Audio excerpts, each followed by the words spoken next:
Hello and welcome to this uh, what kind of alternative lecture for chapter 10. After being so rudely interrupted, I've got myself set up here up in the attic and or up in the library, and um, I'm going to record these lectures. Um, Hopefully, since I'm really not on the internet, except I think some of the stuff I'm working with is probably out of the cloud, but hopefully this is not going to be as problem laden as the live lecture was. Okay, we're talking chapter 10, acids and bases in equilibrium. And these are actually very important concepts. There's what they give you, you know, the introductory slide of the chapter about how, where they give you some things about, um, well, this is an introduction in the text, and they alert you to a clinical update about acid reflux disease. Well, so acids and bases are very important biochemically, and I told you this. I told you my instructor, my it was one of my he was an organic chemistry teacher in graduate school, said that about 90% of organic chemistry can be explained by acids and bases. I'm not sure how. I'm not sure if I buy that altogether, but it's still an awful lot can be. And some of it might be because of the fact that our world is covered with water, and acids and bases are a big thing in water. And in fact, we're going to talk about aqueous solutions this whole time. Okay, well, the term acid comes from the word acidus, acidus, which means sour, and you think um, actually in German, sour is Sauer, and acid is Säure, which is S-A with an umlaut over it, U-R-E. So um, acetic acid is Acetsäure, and some things like that. Anyway, it means sour, and Sauer in German is Sauer, S-A-U-R, and it's so the word means sour, no matter where you get it from. And right now, for this section, we're going to worry about describing and naming these acids and bases. There's a couple different kinds of acids and bases. There's areneous acids, and we'll talk about areneous bases shortly. It's something that produces hydrogen ions when they dissolve in water. Now, an areneous acid is going to have hydrogen attached to something, and it's going to be able to, and if you put it in water, at least some of that material is going to dissociate to give you hydrogen ions, and then in this case here, chloride ions. They're electrolytes because they produce hydrogen ion. They produce ions. So um, some of them are weak electrolytes, some of them are strong electrolytes. We'll get to that. They have a sour taste. They turn blue litmus paper red, and they corrode some metals.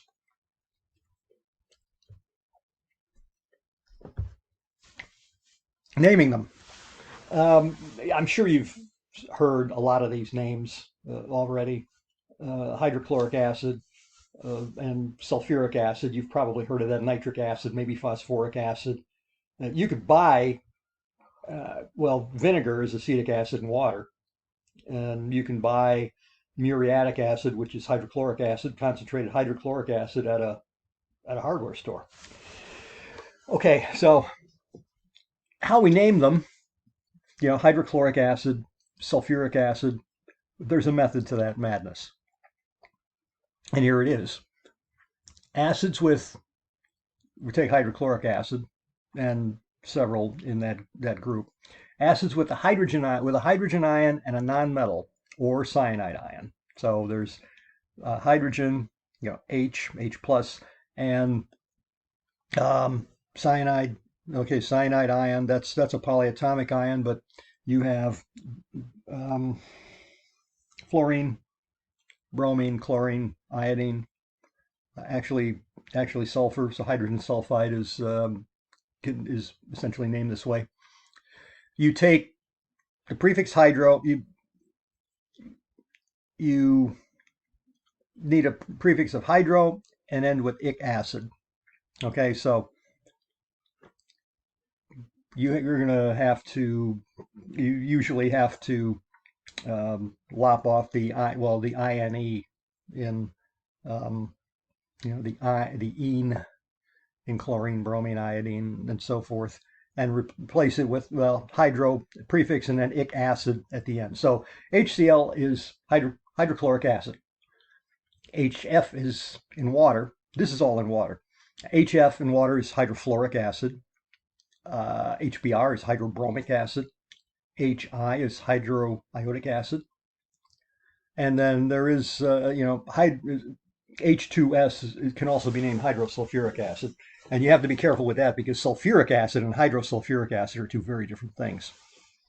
Now, the others, where we have polyatomic ions, we have that a version of that nomenclature, the 8, ite, hyper-8, hypo-ite, and so forth, and the with the ions and the corresponding acids. Well, we're going to talk about the corresponding acids, where the ion, and here you see a chlorate ion, ClO3 minus. Same thing for sulfate, same thing for phosphate, same thing for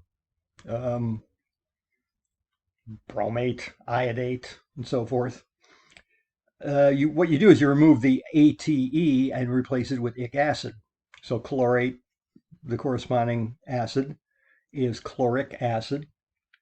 Sulfate, the corresponding material, is going to be sulfuric acid.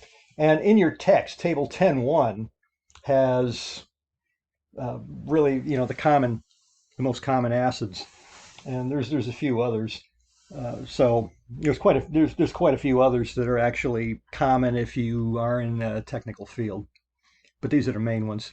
So if chlorate becomes ic acid, and chlorite would become chlorous acid. So you have nitric acid from nitrate, a nitrate ion, hydrogen nitrate. Think of it that way. That is nitric acid, and anything where the ion is NO2 minus, which is the nitrite ion, that's going to be nitrous acid. And here we have chlorous acid. Here's that table. This is the same table. This is the same as table 10.1 in your book. And you can go through there and see how the names are consistent, even though there's so many of them, yet you do have a consistent pattern in all of them. So you've got hydrochloric, hydrobromic, hydroiodic, hydrocyanic. They don't give you hydrogen sulfide, H2S, but that's we don't have to worry about that here. And you take a look at these and you see how these work. So there's hydrocyanic acid. That's kind of an exception because it's cyanide ion. It's well, notice it's IDE is the name of the ion. So chloride, bromide, iodide, cyanide. And there is such a thing as cyanate, but you don't need to worry about that. So you've got hydrochloric, hydrobromic, hydroiodic, hydrocyanic acid in all those cases. Now you have nitric acid, sulfuric acid, carbonic acid, phosphoric acid, chloric acid, and look what happens to the name when you remove one oxygen from that polyatomic ion. You have nitrous acid for 2, sulfurous acid for SO3. Carbonic and acetic acid don't have a corresponding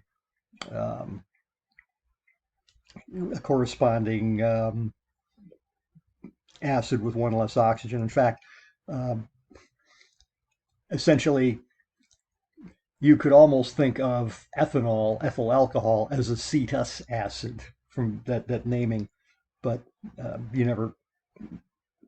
ethanol has such a tiny, insignificant acidity that you never use that. And you have the phosphorus acid and chlorous acid, and you can actually extend this to the hypo and hyper acids. If I don't think we really deal with those in this course. I don't even remember what happened 2 weeks ago. Well, okay, so we'll go through the learning check, and I'm going to go. I'm going to kind of go through this one fairly quickly. We did this in class, um, but if you look, and it's explained in the next couple of slides, so I really don't need to go through that in detail. But you see HBr, remember if it's a hydrogen and a nonmetal, which this is, it's hydro plus ic acid. So this is going to be hydrobromic acid. H2CO3, you recognize that it's hydrogen attached to carbonate. So it's going to be carbonic acid. And then you have, well, bromic acid. It would be bromate would be BrO3, so it's not bromic acid. And hydrobromous acid would be hydrogen attached to, well, actually there's no hydrous acids. Okay, so you don't worry about that. So it's got to be bromous acid, and then you go through these and you see what they have. They give you these explanations. What they're doing there is they're essentially what they're doing is they're repeating the definitions of how these, well, or the conventions of how these things are named.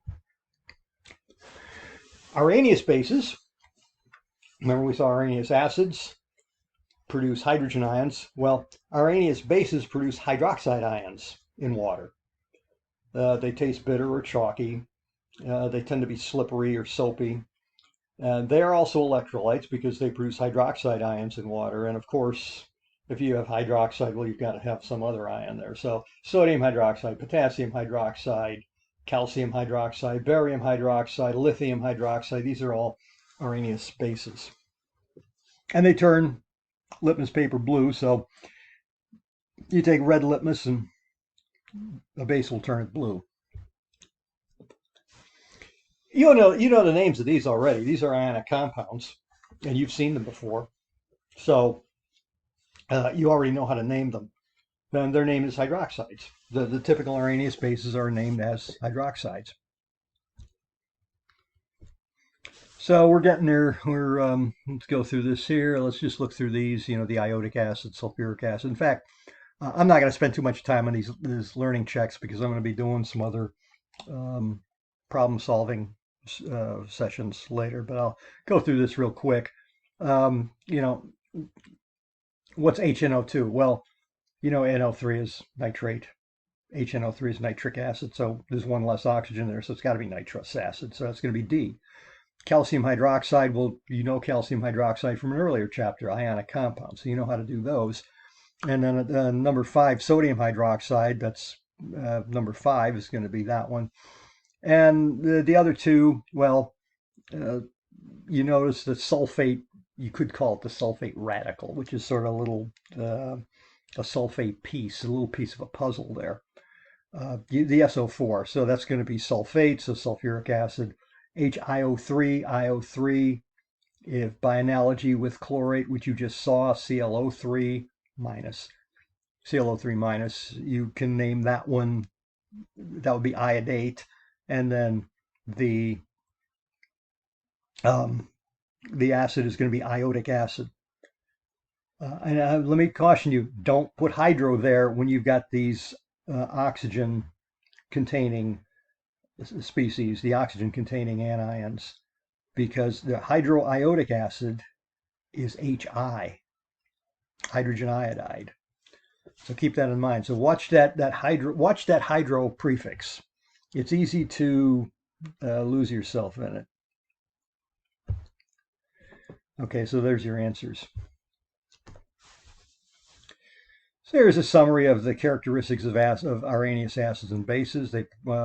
Acids produce hydrogen, bases produce hydroxide, and with Arrhenius bases, most of them are hydroxides. They're electrolytes. They produce ions in water. Taste, their acids are sour, bases are bitter or chalky.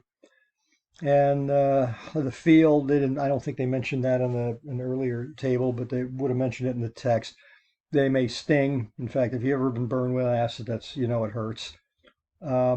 bases are soapy or slippery. They too can be very dangerous to get on your skin. They can do a lot of harm, but they're a little more insidious. They don't necessarily hurt that much, but they can do a lot of damage. Litmus, acids turn blue red, bases turn red blue, the red or blue litmus paper. And phenolphthalein, which is a common indicator, you put a couple drops of phenolphthalein solution when you're doing a titration, and we're going to be talking about that at the end of the chapter.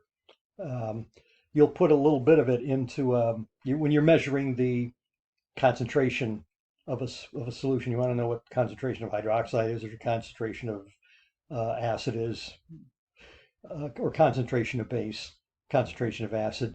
You will do these titrations, and we'll see that. Use phenolphthalein. It changes color.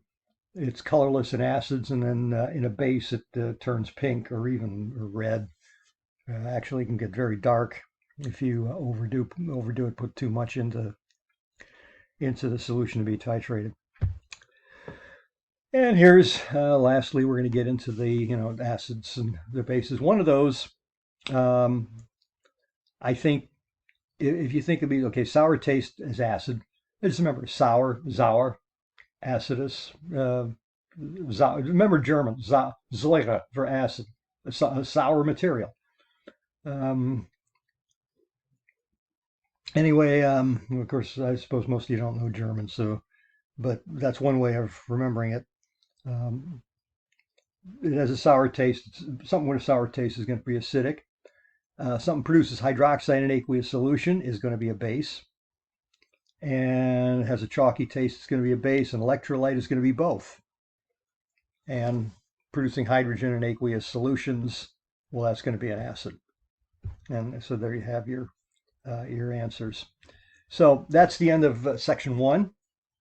This is an introductory section. We're going to go into section 2 momentarily, or at least momentarily for me. I don't know what order you're going to do these in, but there's something called Bronsted-Lowry bases, and which actually kind of expands on the idea of the Arrhenius acid. So we'll do that next, and hopefully we'll get these things up, and you'll be able to see them all soon.